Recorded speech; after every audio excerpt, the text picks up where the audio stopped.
So, is there life after philosophy? I'm interviewing philosophy majors years after graduation. Let's hear what they have to say. I'm Christopher Annadale.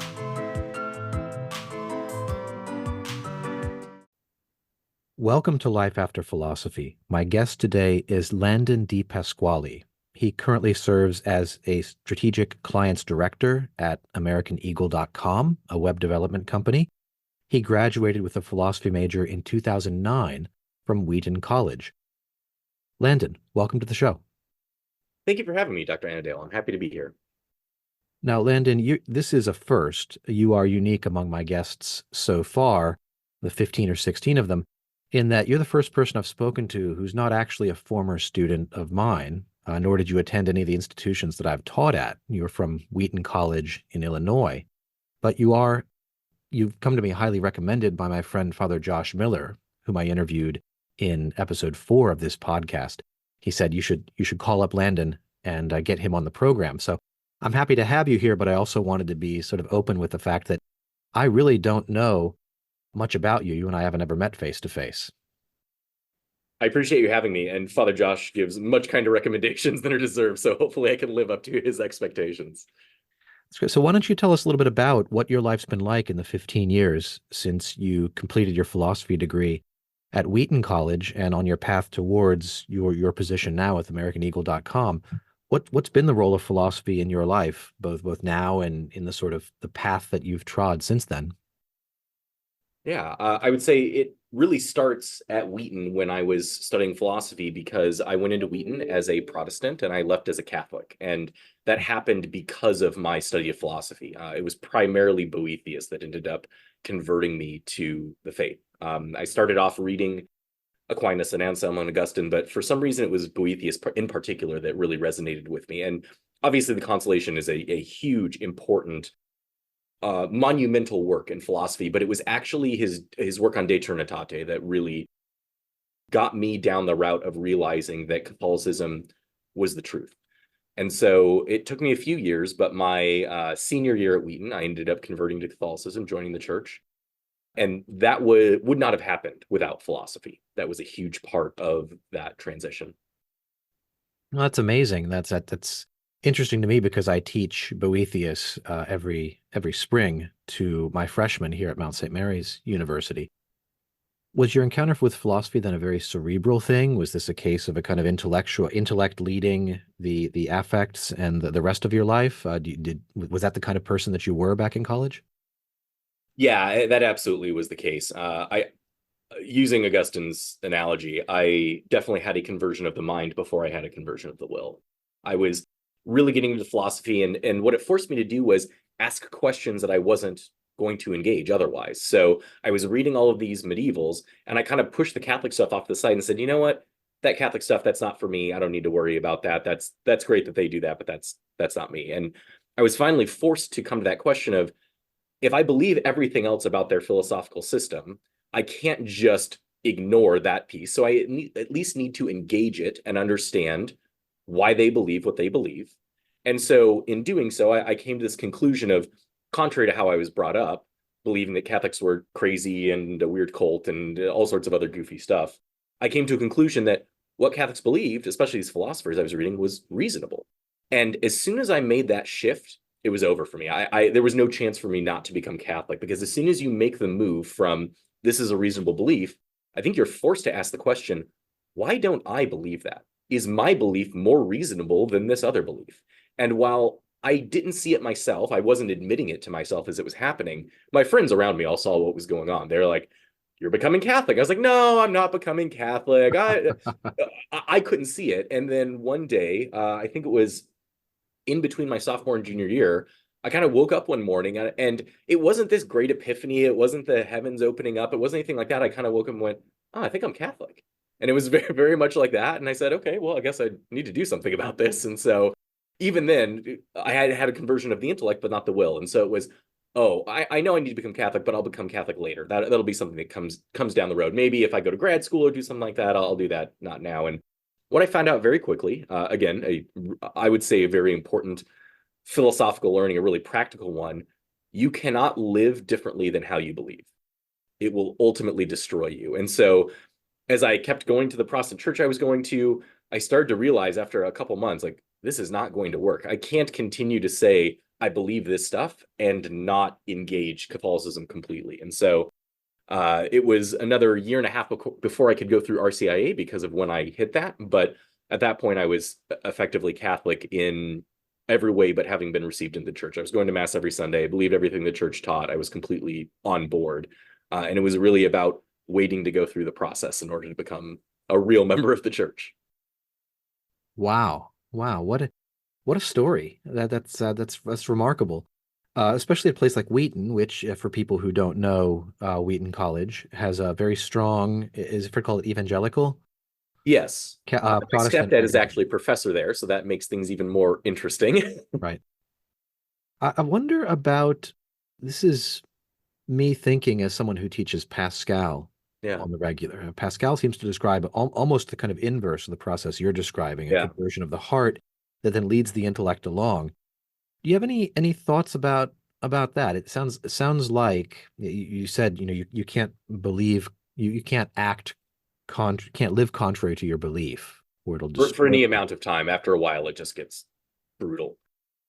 So Yeah. I worked to fast forward a little bit. I worked for the Catholic Church for a while after this. I worked for St. Michael in Wheaton as their director of new evangelization. And the Mhm. reason I bring that up is I think that answers in part the question that you're asking, which is I've seen both. Having helped people come through the conversion process, seeing my own family members that are now converting to the church, some of them came through a conversion of the heart. I've seen those people that came through by being attached to the Blessed Virgin Mary, Mhm. praying the rosary, finding some thing about Catholicism that was deeply attractive to them, deeply attractive to their soul, and their heart ached for that thing. Sometimes it's the Blessed Sacrament. Sometimes, again, it's the Marian devotions.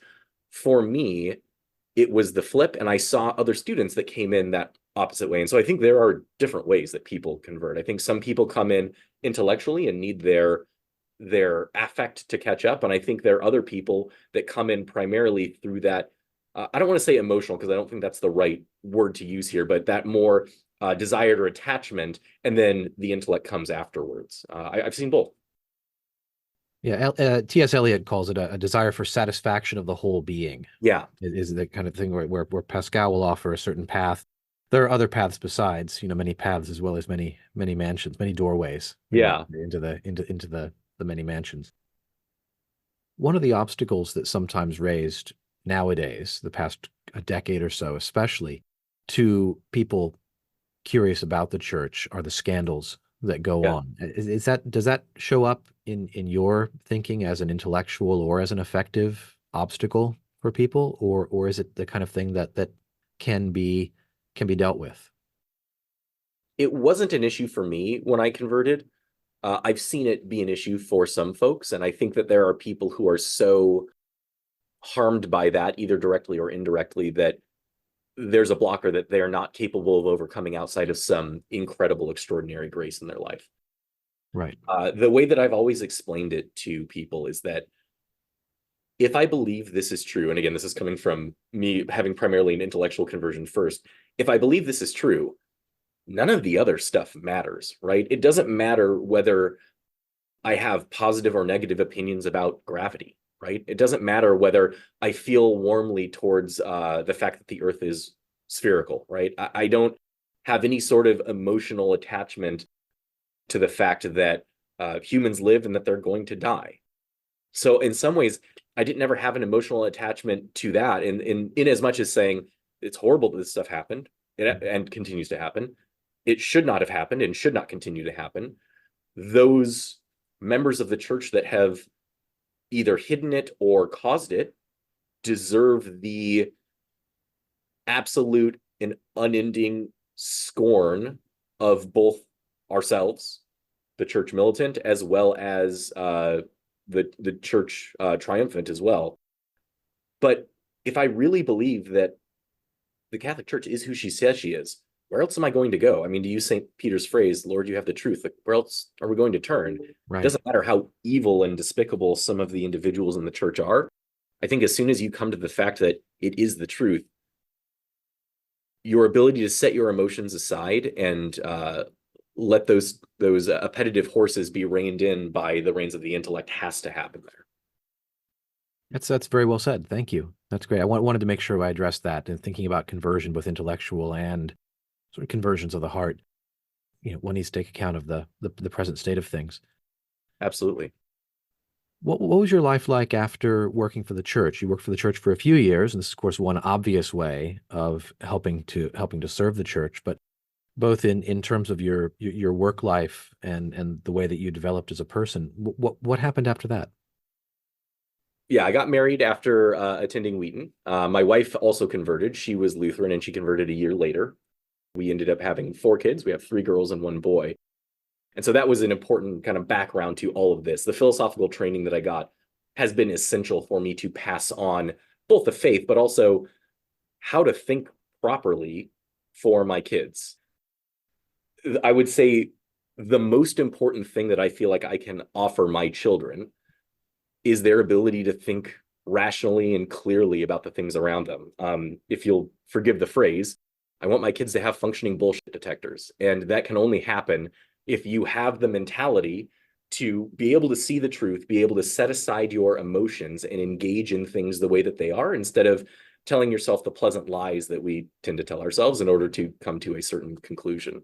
So that's been one huge part of how philosophy has formed my life post working for the church.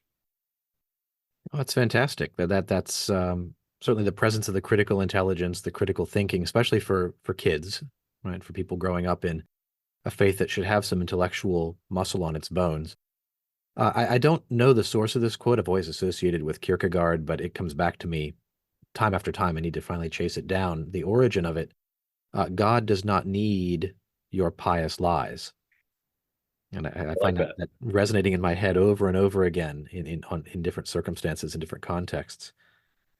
What do you think about Catholics without a kind of philosophical training? Catholics maybe lack this bullshit detector that you're referring to, or whose approach to the faith, maybe being less intellectual, is less informed by a kind of critical intelligence. What do you think of that? So I think I have found that we have to try and be careful to find that golden mean and not go to one extreme or the other, right? We Mhm. certainly don't want to go down the kind of intellectualist route, turning Catholicism into either a Gnostic religion or even something like Protestantism, where a mere intellectual assent of the faith is what's there for salvation. On the Yeah. flip side, I don't ever want to encourage someone to just be lazy about their intellect, right? Be lazy about their ability to engage the faith. I always want to encourage people learn about the faith well and understand it well. But what I keep coming back to is when I worked for St. Michael's, there were some elderly ladies that came to daily mass every day. They came in, they prayed their rosary, they prayed for their children. They were completely piously devout in their activities. If you were to ask them what the definition of transubstantiation is, I doubt they could tell you what it was. Did they truly believe that that was Jesus on the altar? Absolutely.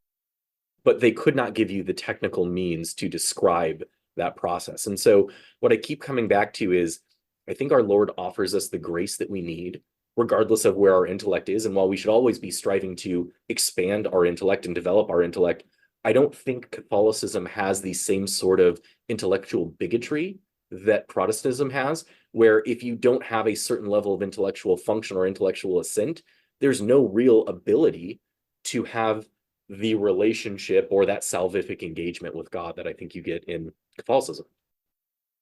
Sometimes in teaching Aquinas, I deal with the principle that God reaches the lower through the higher. Yeah. So there's a principle of hierarchy and Yep.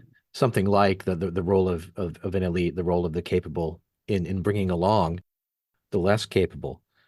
I wonder if do you see this as indicating the need for a certain kind of philosophical training among people who are capable of having it, probably certainly among the clergy and the episcopate in the church, the need for a certain kind of philosophically informed leadership that's both intellectually honest and also generous.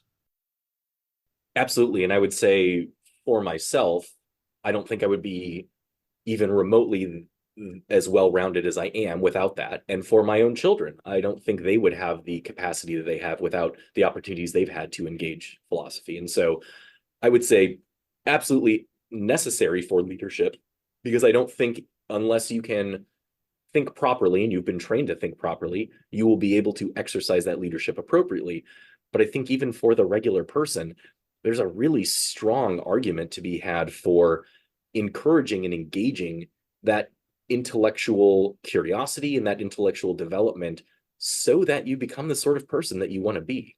I think that's what it really comes down to, and not in that like terrible kind of new agey, like really shallow, live your best life sort of thing. I come back to what Dr. Sarah Borden taught me when I was at Wheaton, which is when you think about philosophy in terms of the ancients like Plato and Aristotle, their philosophy, if you were to take their stuff and put it into a category of reading today, would have been categorized among self-help, because the idea was they were trying to teach people how to live a life well, right? How to live a life of flourishing, how to live a life in proper communion with their own nature.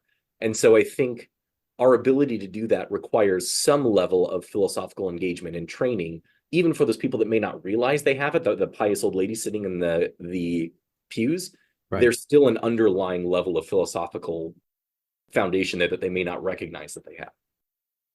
Right. Well, you can certainly say the liturgy ought to communicate a certain kind of anthropology and cosmology if it's done well and if it's arranged thoughtfully. What are your thoughts about the kind of cultural headwinds that you've faced as somebody who's trying to do philosophy and perhaps spread a certain philosophical consciousness, both in your thinking about religion and then also sort of out in the world in general? You've been out of school for 15 years. This is not America, the past 15 years, not a terribly philosophically friendly or sophisticated place. What has that been like in your life? So what I've found has been a few things. I think the first thing that I have noticed is that I went into this thinking that I needed to do philosophy, and I think that was a mistake in the sense of not that I shouldn't be studying philosophy, reading philosophy, engaging philosophy, but the idea of doing this thing that is philosophy as opposed to simply living a well-ordered life that is informed by these things. That shift, when that happened, made my life significantly better. And it happened around that time that I started to leave St. Michael's to find a different job and recognize I don't need to have a job in the church or doing philosophy in order for this to be an essential part of my life.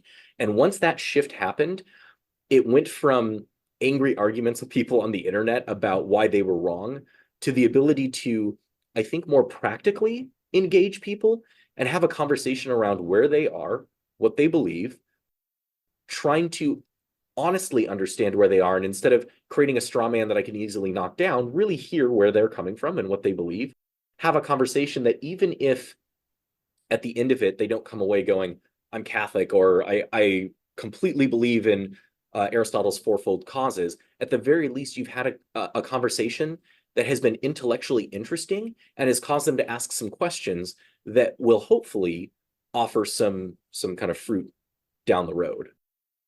I think the other piece is, as I've worked in jobs that are not directly philosophically related, primarily in the tech industry, you start to recognize that, again, philosophy is not this thing that you do out there. It's a permeation of a part of who you are. And so my ability to do that in my work environment isn't something I need to try and do. It's not something I need to force. It's not something I need to fake. It's actually something that all I need to do is let naturally develop alongside the work that I'm doing. And the amazing kind of sprouts, the vegetation that grows up out of that is really incredible. So one of the practical ways that I've seen this is when I'm doing strategic work with clients. You oftentimes have these clients that are multi-million, multi-billion dollar companies. They're trying to figure out how to strategically develop their digital presence, their website, their mobile apps, that sort of thing, in order to engage their users better. And so one of the workshops or one of the practicalities that I run with people is using Marshall McLuhan's tetrad to think about what's lost, what's gained, the suppression of a tech, and then the new things that have come out of that technology. I don't tell them it's McLuhan. I don't tell them it's philosophy. They think about it as kind of a practical kind of skill building thing. But what comes out of that is a really cool way of thinking about the digital, thinking about the world, using Marshall McLuhan's media ecology framework to help them better understand themselves, their tools, their clients in a way that they wouldn't if they didn't have their unknown philosophical background there. That's excellent. Thank you for that. This is reminding me of something that a friend of mine had said to me recently, that the error that is sometimes promoted by having, let's say, a department of philosophy and a major in philosophy in college is that philosophy is this thing that you do when you're not doing other things. You choose to take a class in philosophy instead of a class in history or accounting. And so that there is a thing, as you put it, called doing philosophy, and you do it, and then when you're done doing it, you turn it off. But in fact, this is a kind of enrichment. This is something related to a deeper question of worldview and of flourishing that you need to do well, because the alternative to doing it well is doing it badly or Yeah. without sufficient thought and attention. I think that's absolutely right. And where I've seen that really starkly is with my own kids. So my kids started off in public school. We brought them into homeschooling around the time that COVID started to hit, and we saw some shifts in our local public school. And what we found through homeschooling is a community of other like-minded individuals. We use a co-op program called CCM, Classically Catholic Memory, that allows them to memorize Catholic stuff, but it also provides a philosophical framework for them so that they can engage kids their own age who think about things similarly. And the reality is that I will sit down and listen to them have conversations, and they're doing philosophy. Now, they have no idea that they're doing philosophy, right? They don't know that they're doing that. We've also sent them to classes at the local Chesterton Academy where they can do actual focused philosophy, like reading Aristotle and Kant and that sort of thing. But the reality is when they sit down and they talk to each other and they engage each other, they're doing philosophy. And that's how they flourish, is by exercising their philosophical muscles with each other. And the hope is that that trains them as they go on to use those all throughout their life. I think there's a great deal going on in American education, kind of under the radar in terms of these very small local communities, Chesterton academies, small schools, classical schools, and homeschooling. My wife and I have homeschooled. I should say my wife has homeschooled our four kids, two of whom are now graduated, the third preparing to graduate this year. There's so much that goes on in terms of, it seems to me, sort of rebuilding community, sort of in the hollow space left behind by American modernity, by the sort of, what I think of sort of the high media liberal culture of the second half of the 20th century. Do you feel more connected with the local community where you live now, which is in Wheaton, in Illinois? Yeah, so we're in Winfield, right next to Wheaton, but that whole kind of Western Chicago area, absolutely. And I would say what has been key for me in building that community is having those philosophical chops, so to speak, so that I'm not just watching my kids do this and they're not just consuming it from a book or sending them off to the local Chesterton Academy. It offers us the ability to actually engage other families and other students. So, for example, coming up here this next year, the co-op group wants to start offering a theology and philosophy class. And so they've tapped me to teach that, given my background. If I hadn't studied philosophy, I wouldn't be in a position to do this. But because I now have the opportunity not just to influence my own children, but to influence a community of children whose parents are like-minded and develop that deeper connection because of the care that goes into being willing to hand your child over to someone to receive philosophical and theological education. It's something that is, I think, very personal and very sensitive. And so the ability to do that naturally builds a cohesion and a deeper engagement in your community when you're able to do that.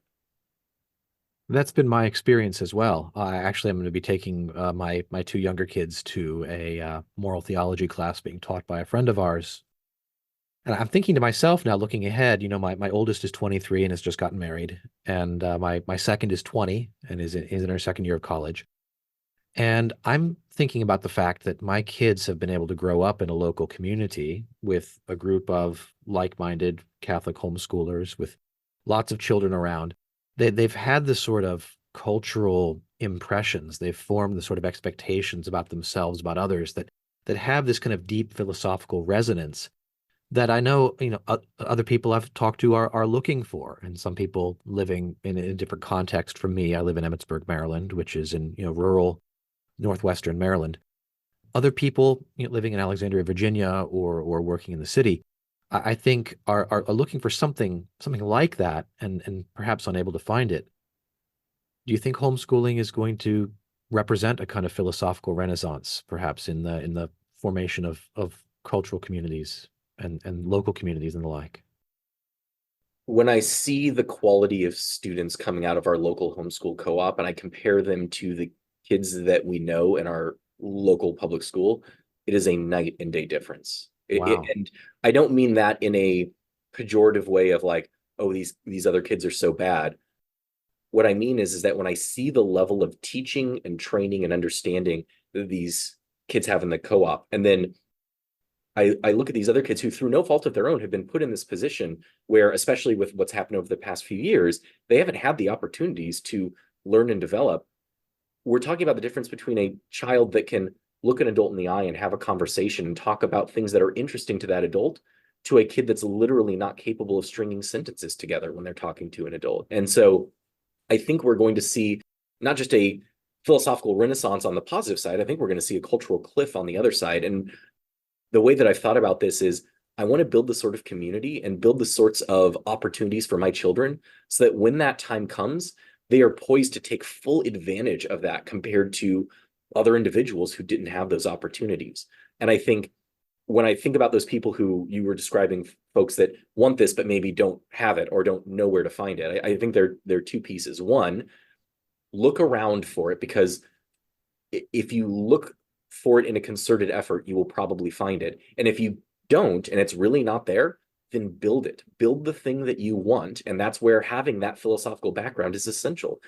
If you've got those chops, if you've got those skills, build the thing that you want. Make it the end, right? Reach the telos that you are trying to achieve. Don't wait passively for someone else to build it.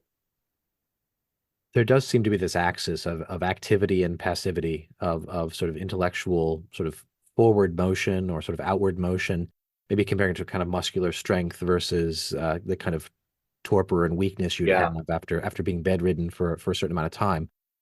And it seems to me that we're all of us facing in different ways in higher ed and elsewhere the results of a sort of cultural neutron bomb that went off a couple of years ago, and nobody's quite sure just what the long-term lingering effects are going to be and how well and how fully people are going to recover.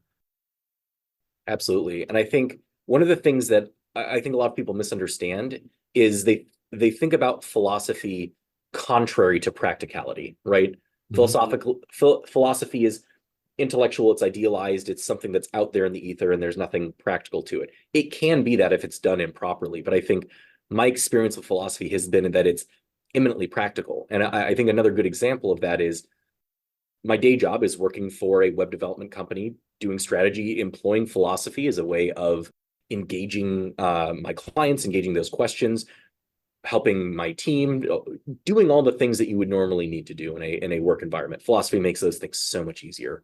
Mhm. But from a practical standpoint, so on the side, I work as a firearms instructor. So I live here in Illinois, and part of my job is to teach people to be proficient with firearms, help people that want to get concealed carry permits, help them understand what performance looks like in a firearms context. And philosophy pervades all of that. So it first of all pervades your approach to firearms in general. If you approach firearms in terms of a craftsman looking to build virtues, you are going to have a much better time than approaching it either in a purely self-defense mindset, or maybe just a skills mindset, or maybe a like a battle mindset. I found that virtue is essential there, and I think there's a reason why in the past soldiers had heavy philosophical training, especially officers, in order to do their job. Is this a question of asking what's the role of firearms training and use and ability in a well-lived life? Is that the kind of contextual knowledge you're thinking of? I think that's an essential part, but I think even the practical things of how you grip your gun appropriately, how you manage recoil control, how you get on your sights is a question of building virtues, avoiding vices, practical virtues and practical vices, and coming to a golden mean as opposed to trying to go to an extreme of either one way or the other. So let's use the classic example is in firearm circles, there tend to be two camps, accuracy and speed. And you could look at both of those and their extremes as vices. Neither of those are bad things in and of themselves, but taken to their extremes, if you do pure accuracy and no speed, that's a vice. In a firearms context, if you could land the perfect shot, but it took you 2 hours to land that shot, that's not particularly effective. Yeah. Likewise, if you are capable of going incredibly fast and not hitting anything, that's also not particularly effective. There's a trainer named Scott Jedlinski who goes into this quite a bit in his training, but the reality is you need the union, the golden mean of speed and accuracy together. You need those virtues to be compatible. And if you go to either one of those extremes, you are going to miss out on the essential of what you need. And it does turn into what you just described too, of living a well-lived life through your ability to defend yourself. What's interesting to me as a teacher is that, of course, Aristotle uses the metaphor of hitting a target to describe how we should aim at acquiring and practicing each virtue. We'll live better if we have a target to aim at when we're trying to live well. Please go on. I think Aristotle is key for how I've understood firearms. Again, I have to give Scott Jedlinski a ton of credit. He does a program called Modern Samurai Project. If he's in your area, take his course. You will learn a lot, and you will find someone who's teaching firearms with a pure philosophical underpinning. He also studied philosophy, funny enough, and so that's what informs his background. But the other thing that has been hugely helpful is helping people understand self-defense and lawful use of force. When is it appropriate to use force? When is it not? How do I judge when those circumstances are? How do I ensure that I both legally and morally stay on the right side of what I need to be doing? And then how do I come at these things in such a way that I'm thinking about self-defense appropriately as opposed to inappropriately? And if I were to say, okay, what does appropriate self-defense look like versus inappropriate? I would say my kind of litmus test is appropriate self-defense is doing absolutely everything you can to avoid needing to use deadly force, but being willing to do so if pushed to the absolute last resort. An inappropriate way of thinking about that is either in complete unwillingness to use deadly force or an overwillingness to use deadly force, even if the circumstances don't require it, or if you had a better way to avoid using force in the first place. Excess and deficiency. Yes. Virtues and vices. I think as I've talked to students about this, using Aquinas's law of double effect is helpful here. And I have to always preface, because I'll say something like the law of double effect and I have to stop them and say, this is not a legal principle, right? This is not a law like Illinois state law, right? This is not a federal law. This is a philosophical concept, but yeah. I think it helps frame for people that you are going into this not intending to kill someone, right? In self-defense, your goal is not the death of another person. In self-defense, your goal is the preservation of life, preservation of innocence, preservation of some sort of bodily health. And as a foreseen but unintended consequence, you know that that person may very well die if you're putting multiple rounds on a human-sized target. But you do so because of the gravity of the evil that they're perpetrating and the good of stopping that evil. That's the balance there that you have to figure out. Well, just the idea that you have to always act for the good under all circumstances, just that one fixed idea would make a tremendous difference in a lot of people's moral lives, I think.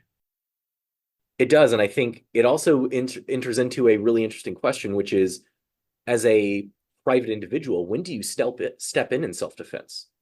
Is it just for me and my family? Is it for me and my family, my close friends? If I see a complete stranger, do I involve myself there? Are there better ways of doing that? What I tell my students is everyone has to come to that conclusion for themselves and understand the moral, financial, legal responsibility of that. But there may be circumstances where that threshold is smaller, and there may be circumstances where that threshold is much broader, depending on what's happening. But knowing exactly what you mentioned, always acting towards the good, is our way of figuring that out. Right. And the whole point then of living well is to make the correct judgments on the basis of what we understand. And here we are back at the sort of the immensely practical work of practical reasoning on the basis of solid philosophical principles and formation. If you don't have prudence, all of the other training you do, firearms or in any part of your life, right? exercise, your relationships, your job, anything is always going to be deficient if you don't have prudence. It is truly the cardinal virtue when it comes to the non-theological virtues. Right, that the master key to all the virtues, I think Joseph Pieper calls it. Yeah, he's absolutely right. Let me wrap up by asking you what's becoming the question of the show, which is what the kind of advice you might have for students who are either thinking about college or perhaps who are in college or even in high school and are considering whether or not to pursue more education in philosophy, to take up philosophy. They might have a kind of wariness about it. What kind of advice can you share based upon your life experience? So I would strongly encourage everyone who's inclined to study philosophy. I sincerely hope all of my kids do, whether it's majoring and dedicating themselves completely to it, whether it's minoring in it, whether it's taking a handful of classes. Everyone has to figure out what's going to work for them. But I would strongly encourage everyone who is looking to intellectually develop themselves to take philosophy. And what I would pair that up with is some sort of practical skill set. In my case, it was tech and computers. For other people, it might be something like welding. Maybe it's plumbing. Maybe it's graphic design. Marry the philosophy with something practical so it becomes a real lived, engaging piece. And it doesn't turn into the kind of pitfall that we talked about, which is that over-idealized, completely intellectual, completely disconnected from reality experience. So go take philosophy classes and tie them to something practical. We might say philosophy as necessary, but not as a specialty, certainly not for everybody. Yeah, I think it was Frank Herbert in one of his Dune books who talked about the fact that specialization, and I don't have the exact quote in front of me, but specialization is what causes people to tunnel vision onto what they're looking at and lose focus of the broader picture and thus make mistakes that are of large, life-changing, eternal consequence. And I think that when I think about philosophy is what I want to see from people is developing that broad philosophical understanding of knowledge, not completely diving down the well into a single philosophical figure or concept without the ability to engage anything else outside of your discipline. That's brilliant. That's a great place for us to conclude. Thanks again, Landon. My guest today has been Landon DePasquale, a 2009 graduate of Wheaton College. Thank you so much for being on the program today. Thanks, Dr. Annandale. I appreciate you having me.